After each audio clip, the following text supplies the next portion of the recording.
Before we start, I'd like to give a huge thanks to XPPEN for sponsoring this video. Stay tuned for more on that later. Hey guys, today I'm gonna be— whoa!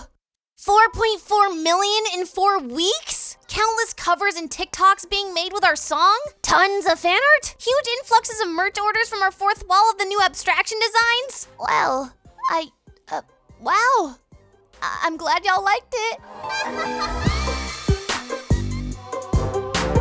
As is a trend for well-performing videos on my channel, I thought it'd be appropriate to do a little behind-the-scenes look into the creation of this project. I'd love to give the audience, you guys, a sneak peek into the creation of these videos as a proper thank you for the support behind them. Which, if you dig this kind of content, there's tons of even more exclusive sneak peeks into the process on my Patreon page. Link in the description. Now let's see.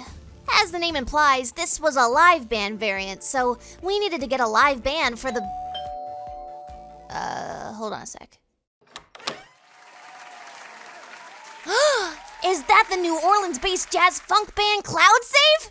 For MomoCon this year, my buddy Shout, aka Vocal Outburst, hit me up and asked me if I would be down to perform with his band CloudSave, and even offered to arrange a version of Abstraction that could be performed live. And I said yes. He sent me tons of demos during the process, but for the most part, I just let them cook on the arrangement and let myself be surprised by it during rehearsals. And let me tell you, when it came time to perform, it was insane to be singing it to a crowd of folks who knew every single word. With the success of the performance, I then teamed up with CloudSave to get a proper studio recording of the arrangement. I even worked with Shout to extend the song and give my friend Amanda Hufford, aka the voice of Ragatha, a verse. But before anything could be recorded, demos had to be made. Shout initially sent me over some piano demos of how the extended section could go, which we agreed should be the bridge that leads into the second bridge, which was Pomni's fast-paced bit that speeds up.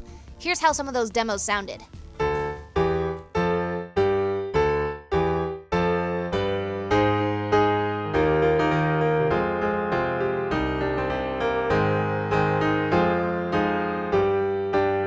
Those demos, I then recorded some ideations of what Ragatha's part should sound like and what she should be saying. See that we are your new family, we will keep you sane and strong. If you break, don't let it start to shake. There's more that you can take, so please don't let me be wrong. I figured adding a section where she's trying to reassure Pomni and calm her down with affirmations of her own, while also showing her own lack of assurance, would work great. I also introduced a counter melody Pomni could sing with Ragatha, in which the lyrics revealed that, oh, Pomni's affirmations are falling through. She's beginning to think that Abstraction might not actually be such a bad thing.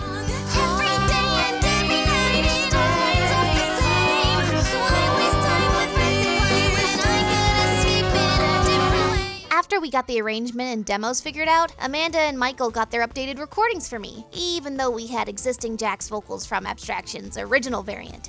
Hey Pomni, you okay? You're looking rough today. Oh, that's so nice to say. Sorry. With the new jazzy swing arrangement, I really wanted to emphasize singing with the same sort of swing and syncopation. I also felt it was super important to work in some jazzy and fun harmonies, especially for the chorus to make it feel bigger. She's fine.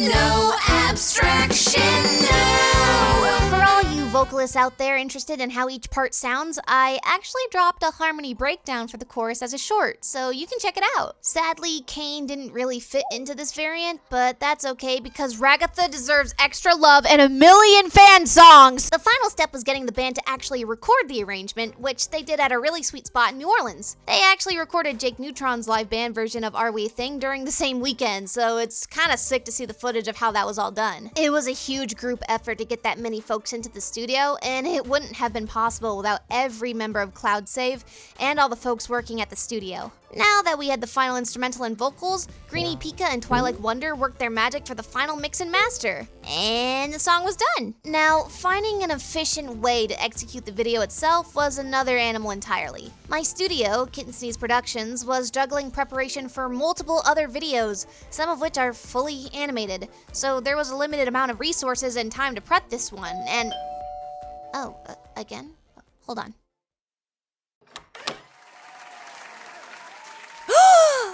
Time to take a moment to segue into this video's wonderful sponsor, XPPEN. XPPEN. So I was sent their Artist Pro 24 Gen 2 4K and have been using it on some upcoming projects, and honestly, it's kind of wild how much of a difference it makes. I had already been using an older version of this tablet by XPPEN on all my prior projects, and I already was in love with it, so the jump in quality was honestly a pleasant surprise. The screen is huge, 23.8 inches, and it's in full 4K Ultra HD. Everything I draw looks sharper, cleaner, and it's way easier to catch little details I'd normally miss. The colors are also spot on. This thing is Kalman certified with 99% coverage in sRGB and Adobe RGB. So what I see on the tablet is what actually comes through. No more crossing fingers hoping colors export the way I thought they would. And if you're really particular, they've got this free Color Master software that lets you calibrate it even further with a colorimeter. On top of that, it comes with not one, but two styluses, the X3 Pro Slim and the X3 Pro Smart Chip stylus. Both have 16K pressure levels, which is just ridiculous in the best way. Every stroke feels smooth and natural. The design itself is award-winning. Literally, it picked up a Red Dot Design Award. And it's super comfortable to work on for long sessions. Plus, the wireless shortcut remote, total workflow booster. I can load up all my shortcuts and actually stay in the flow without reaching for the keyboard every 2 seconds. So yeah, if you've been looking to upgrade your setup, the XPPEN Artist Pro 24 Gen 2 4K is a solid choice. Big screen, accurate colors, stylus precision that's next level. It's been a huge help for me and my team. Oh, and right now you can actually grab the Artist Pro 24 Gen 2 4K for up to 35% off. This limited time offer is for Amazon Prime's Big Deal Days, so now is a great time to check out XPPEN's Amazon store before the deals end. Check out the links in the description if you want to learn more. Thanks again to XPPEN for supporting the channel. Now back to the video. So back onto the topic of the video's execution.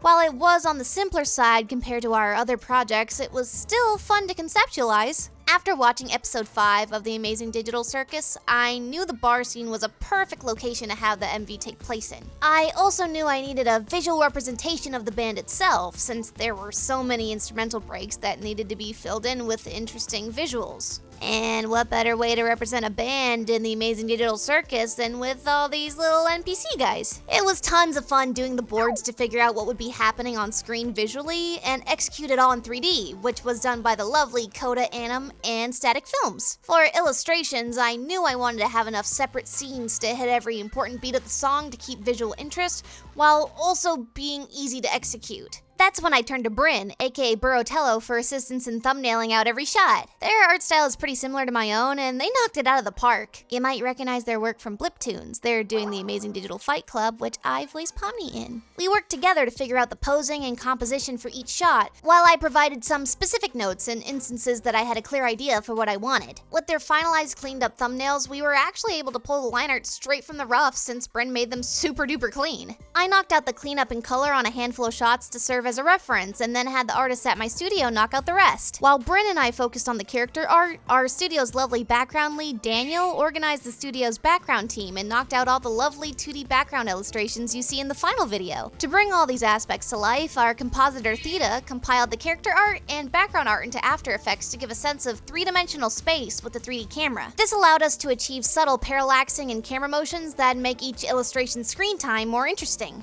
All the illustrations went through shadow and lighting comp passes, and then we added in some kinetic typography. We went the interesting route with the text, since with a song as strange as Abstraction, we didn't really feel it'd be visually interesting to just keep the text at the bottom center of the screen. Then we added a final camera bounce to keep the energy, as you can see in most of my videos, and then the video was finalized and ready for upload. This project was an extremely fun step outside of my comfort zone when it comes to music, and I'm so thrilled with everyone's positive reception to it. It has me even more hyped to finalize Abstraction's official fully animated music video, which I've teased and shown behind the scenes stuff for on my Patreon. Hopefully we'll get that done by early next year, though I'm letting it cook for as long as it needs to because I don't want to rush it out. It deserves to be super high quality for y'all. Anyway, I think that's about it, so stay tuned for more tunes and tunes.